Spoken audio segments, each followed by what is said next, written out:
Hello students, मैं वंदना तिवारी आपके सामने मेघालय बोर्ड द्वारा कक्षा 10 के लिए हिंदी की प्रस्तावित पूरक पुस्तक संचयन की दूसरी कहानी सपनों के से दिन के प्रश्नोत्तर को आपके सामने लेकर आई हूँ। इसके पहले मैं आपके सामने सपनों के से दिन के सारांश को प्रस्तुत कर चुकी हूँ। आज मैं आपके सामने प्रश्नोत्तर लेकर आई हूँ। मुझे आशा है मेरे प्रयास से आपको परीक्षा में सफलता मिलेगी। अगर आपको लगता है कि मेरे प्रयास से आपको सफलता मिलती है तो चैनल को लाइक और सब्सक्राइब कर लीजिए। तो स्टार्ट करते हैं क्वेश्चन से। क्वेश्चन नंबर 1 में कहते हैं कि कोई भी भाषा आपसी व्यवहार में बाधा नहीं बनती, पाठ के किस अंश से यह सिद्ध होता है। तो इसके उत्तर में आप यह आंसर लिखेंगे कि सपनों के से दिन पाठ के लेखक श्री गुरदयाल सिंह जी यह बताते हैं कि बचपन में उनके आधे से अधिक साथी हरियाणा या राजस्थान से व्यापार के लिए आए परिवारों से संबंधित थे। उनके कुछ शब्द सुनकर लेखक व उनके अन्य साथियों को बहुत हंसी भी आती थी। बहुत से शब्द समझ में नहीं आते थे, किंतु जब वे मिलकर खेलते थे तब एक दूसरे की बातें खूब अच्छी तरह समझ आ जाती थीं। और पाठ के इसी अंश से यह सिद्ध होता है कि कोई भी भाषा आपसी व्यवहार में बाधक नहीं बनती है। तो इस तरह क्वेश्चन नंबर 1 का आंसर आप लिखेंगे। और क्वेश्चन नंबर 2 है, पीटी साहब की शाबाश फौज के तमगों सी क्यों लगती थी। ये क्वेश्चन नंबर 2 है। तो इसके आंसर में आप ये लिखेंगे कि पीटी साहब प्रीतम चंद बहुत कड़क इंसान थे। उन्हें किसी ने हंसते न देखा, न किसी की प्रशंसा करते। सभी छात्र उनसे भयभीत रहा करते थे। वे मार मार कर बच्चों की चमड़ी तक उधेड़ देते थे और छोटे मोटे बच्चे यदि जरा सा भी अनुशासन भंग करते थे तो वे उन्हें बड़ी कठोर सजा दिया करते थे। ऐसे कठोर स्वभाव वाले पीटी साहब बच्चों के द्वारा गलती न करने पर अपनी चमकीली आंखें झपकाते हुए जब वो शाबाश कहते तो उनके द्वारा कहे गए शाबाश के शब्द बच्चों के लिए फौज के तमगों के जैसे प्रतीत होते थे।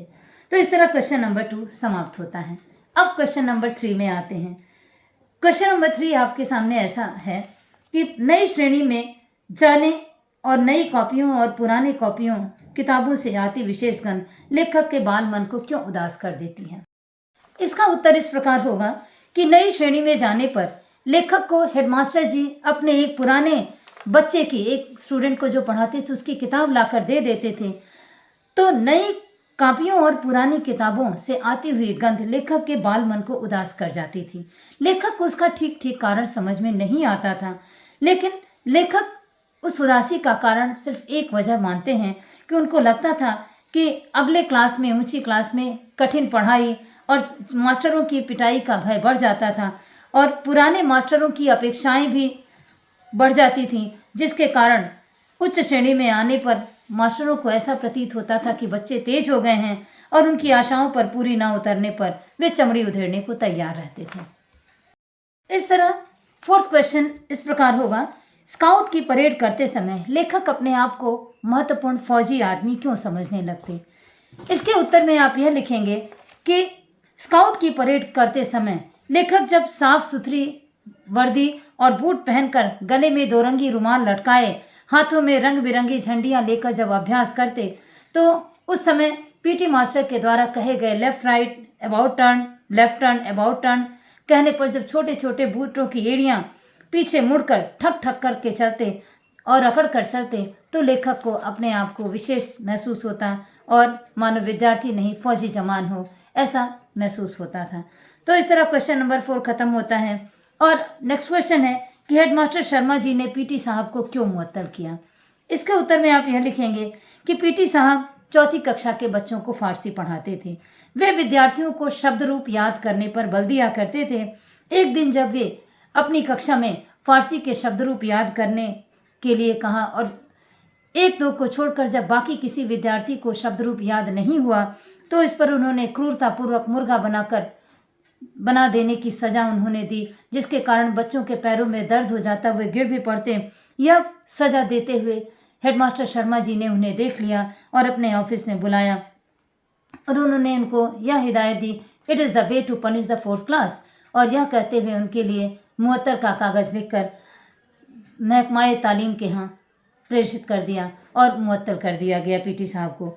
इस तरह क्वेश्चन नंबर 5 खत्म होता है। नेक्स्ट क्वेश्चन आता है कि लेखक के अनुसार उन्हें स्कूल खुशी खुशी जाने की जगह नहीं लगती, पर फिर भी कुछ कुछ कारणों से स्कूल जाना अच्छा लगता था। इसके उत्तर में आप यह लिखेंगे कि सपनों से के दिन गुरुदयाल जी के लेखक जो हैं, सपनों के से दिन के लेखक गुरुदयाल जी के अनुसार उनके साथियों को बचपन में स्कूल जाना अच्छा नहीं लगता था। चौथी कक्षा के कुछ बच्चों को छोड़कर बाकी सारे बच्चे रोते गाते रोते चिल्लाते स्कूल जाया करते और स्कूल में ऊपर से धोबी की तरह पिटाई और मार मिलने के कारण बच्चों को स्कूल का वातावरण बिल्कुल भयानक लगता है, जिसके कारण उनके मन में एक भय बैठ जाता और नीरस हो गया। इसके बावजूद भी कहते हैं लेखक की कई स्थितियां ऐसी आती थीं जब उन्हें स्कूल जाना अच्छा लगता था। यह मौका तब होता था जब पीटी मास्टर स्काउटिंग का अभ्यास करवाते।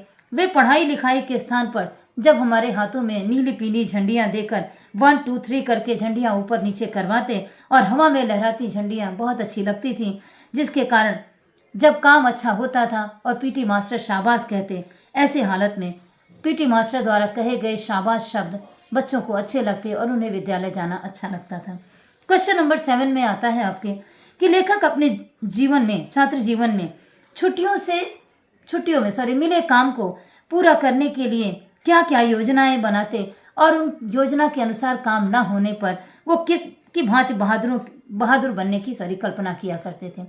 इसके उत्तर में आप लिखेंगे कि लेखक के छात्र जीवन में स्कूल से छुट्टियों में बहुत सारा गृह कार्य दिया जाता था।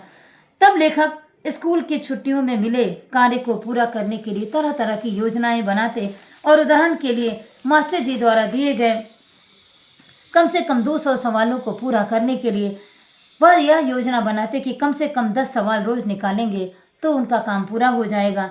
लेकिन खेल कूद में जब सारी छुट्टियां बीत जाती और मास्टर जी के द्वारा पिटाई का भय लगने लगता, फिर लेखक रोज 15 सवाल निकालने की योजना बनाते हैं, लेकिन 15 सवाल भी छुट्टी की योजनाओं के मुताबिक छुट्टियां कम लगती और स्कूल का भय बढ़ने लगता।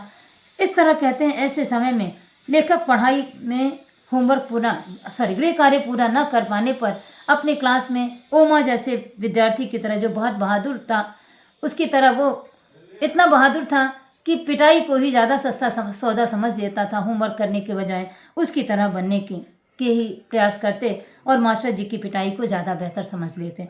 तो इस तरह आपका क्वेश्चन नंबर 7 खत्म होता है। नेक्स्ट क्वेश्चन में एक सवाल ऐसा आता है कि पाठ में वर्णित घटनाओं के आधार पर पीटी सर की विशेषताओं पर प्रकाश डालिए। इसमें पीटी सर के चरित्र की विशेषताओं के ऊपर प्रकाश डालने की बात हुई है। तो इसके अनुसार पीटी सर की चारित्रिक विशेषताएं निम्न प्रकार की हैं। आप इसमें ये लिख सकते हैं कि पीटी मास्टर के व्यक्तित्व में कुछ एक विशेष बातें हैं जिसको मैं पहले पॉइंट आउट कर देती हूँ, फिर बाद में बताती हूँ। पहला पॉइंट होता है बाहरी व्यक्तित्व, दूसरा पॉइंट होगा आंतरिक व्यक्तित्व। तो बाहरी व्यक्तित्व कैसा था पीटी मास्टर का, उसके अंदर आप लिखेंगे कि पीटी सर अर्थात प्रीतम चंद ठिकने कद के आदमी थे और उनका दुबला पतला शरीर किंतु गठीला था। उनका चेहरा चेचक के दागों से भरा था। उनकी आंखें बाज की तरह तेज थीं। वे खाकी वर्दी और चमड़े के पंजों वाले बूट पहनते थे। उनके बूटों की एड़ियों के नीचे खुर्रियां लगी रहती थीं और बूटों के अगले हिस्से से पंजों के नीचे मोटे सिरों के वाले कील ठुके रहते थे। ये उनका बाहरी व्यक्तित्व था। उसके बाद आप लिखेंगे आंतरिक व्यक्तित्व। तो आंतरिक व्यक्तित्व में उनके 4 विषय लिखेंगे, जिसमें पहला होगा कुशल अध्यापक। तो मास्टर प्रीतम चंद एक कुशल अध्यापक थे। वे 4ठी श्रेणी के बच्चों को फारसी पढ़ाया करते थे। वे मौखिक अभिव्यक्ति एवं याद करने पर बल दिया करते थे। वे छात्रों को दिन रात एक करके पढ़ाई करने की शिक्षा दिया करते थे। इसमें दूसरा पॉइंट ये होगा कुशल प्रशिक्षक। वे कुशल प्रशिक्षक थे। वे छात्रों को स्काउट गाइड की ट्रेनिंग दिया करते थे। वे छात्रों को विभिन्न रंग की झंडियां हाथ में पकड़ाकर उस पर ऊपर नीचे करने की ट्रेनिंग देते। उनके प्रशिक्षण कार्य से सभी छात्र प्रसन्न रहा करते थे और उन पर छात्रों के द्वारा अच्छा काम करने पर शाबाशी भी मिलती थी, जिसके कारण छात्र प्रसन्न रहते थे। ये हो गए 2 पॉइंट। तीसरा पॉइंट आप लिखेंगे कठोर अनुशासन प्रिय।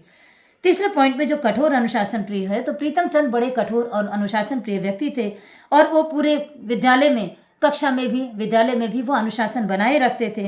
वे छात्रों को भयभीत रखते। अगर कोई भी सिर इधर से उधर हिला लेता तो बाघ की तरह झपट पड़ते और प्रार्थना करते समय अनुशासनहीन छात्रों को दंडित भी किया करते। नेक्स्ट पॉइंट होगा कोमल हृदय। तो कोमल हृदय पॉइंट में आप लिखेंगे प्रीतम चंद्र बाहर से बहुत कठोर थे किंतु अंतर्मन से अत्यंत कोमल व्यक्ति थे। उन्होंने अपने घर में 2 तोते पाल रखे थे और उनसे वो बातें किया करते थे और उन्हें भीगे हुए बादाम खिलाया करते थे। इसके अलावा छात्रों के द्वारा सही काम करने पर उन्हें शाबाश भी कहा करते। तो ये सारी बातें प्रीतम चंद की विशेषताएं हो गई। अब लास्ट एक पॉइंट आता है जिसमें आप निष्कर्ष लिखेंगे। पूरे प्रीतम चंद के चरित्र का निष्कर्ष ये होता है कि प्रीतम चंद बाहरी व्यक्तित्व बड़ा पतला दुबला ठीक ठाक टिप टॉप रहा करते थे, पहनावा ओढ़ावा भी उनका ठीक था। आंतरिक तौर पर भी वे बड़े अनुशासन प्रिय थे और छात्रों को कंट्रोल में रखते, अनुशासन में रखते। कुशल प्रशिक्षक भी थे, वो कठोर अनुशासन प्रिय थे। इसके साथ साथ वो कोमल हृदयी व्यक्ति थे।